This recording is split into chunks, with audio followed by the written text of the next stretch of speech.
All right, for our next matchup, we have Xanadu versus the Holy Mountain. Xanadu.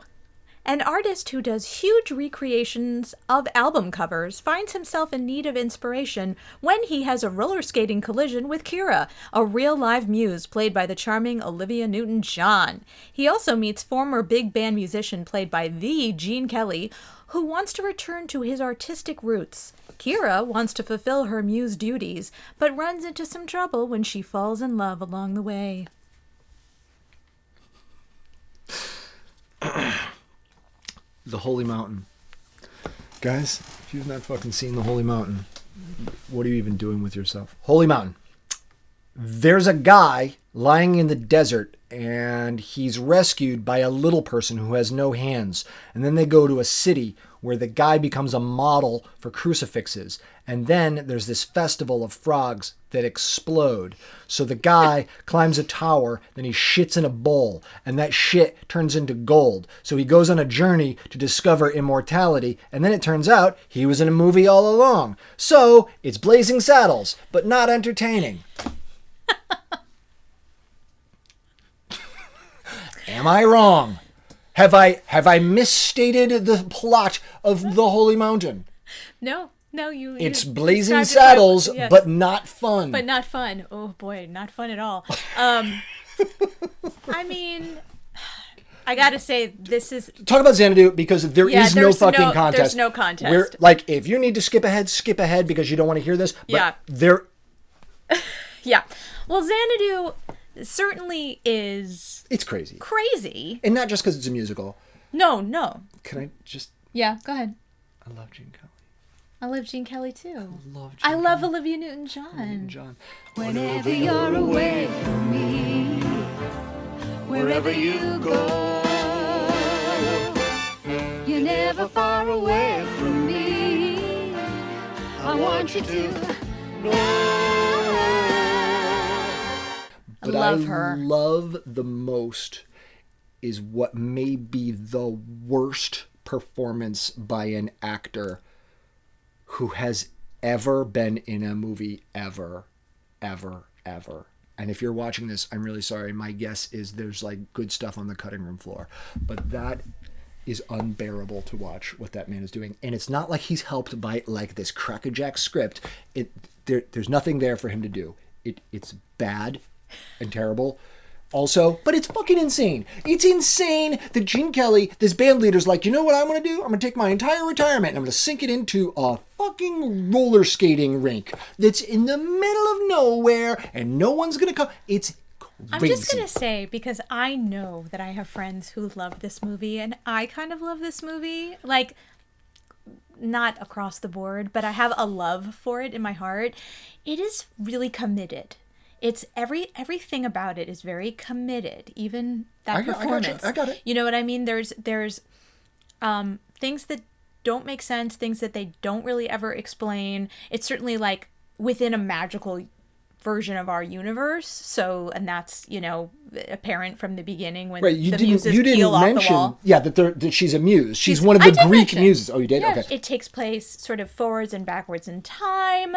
So would you say it's a musical? I would say it's a musical. That's why I love him. I can't believe you were the first one to make that joke.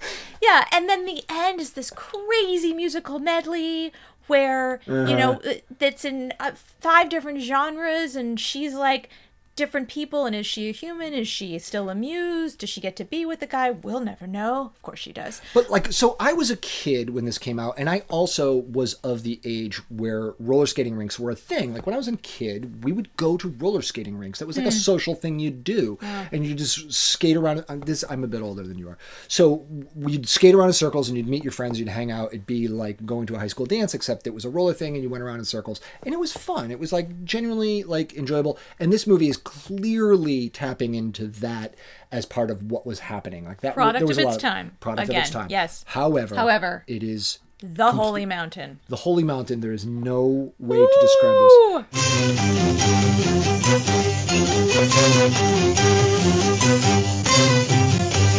Yeah. Directed by Alejandro Jodorowsky. Alejandro. Radovsky. Whoa. Yeah, I don't even know how to begin to talk about this film.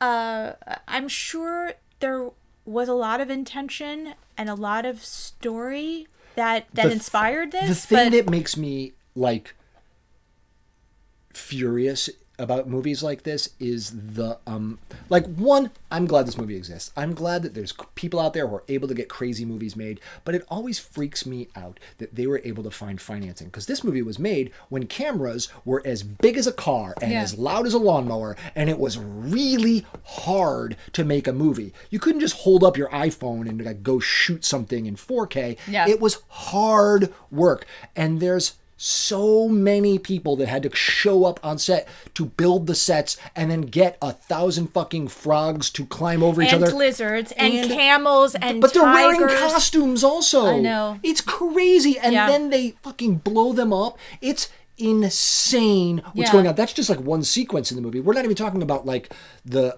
ostriches that are in the top of that tower. Yeah. The guy literally shits in a bowl. So also penises. Also, penises. That's right, penises. Are you keeping count? Keep them count, yeah. And then they go on the journey. Read the behind the scenes on this.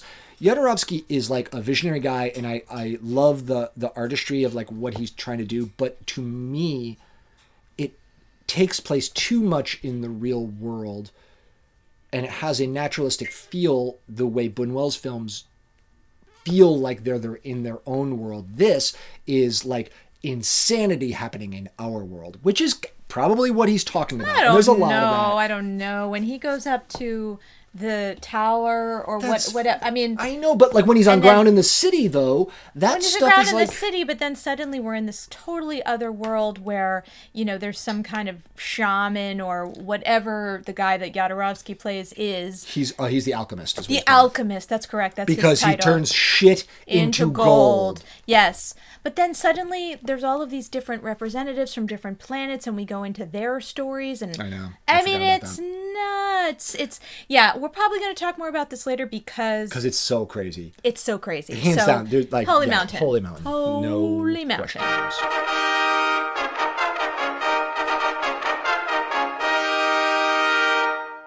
Crazy just got a whole new stone head in episode 15. Tommy versus Zardoz.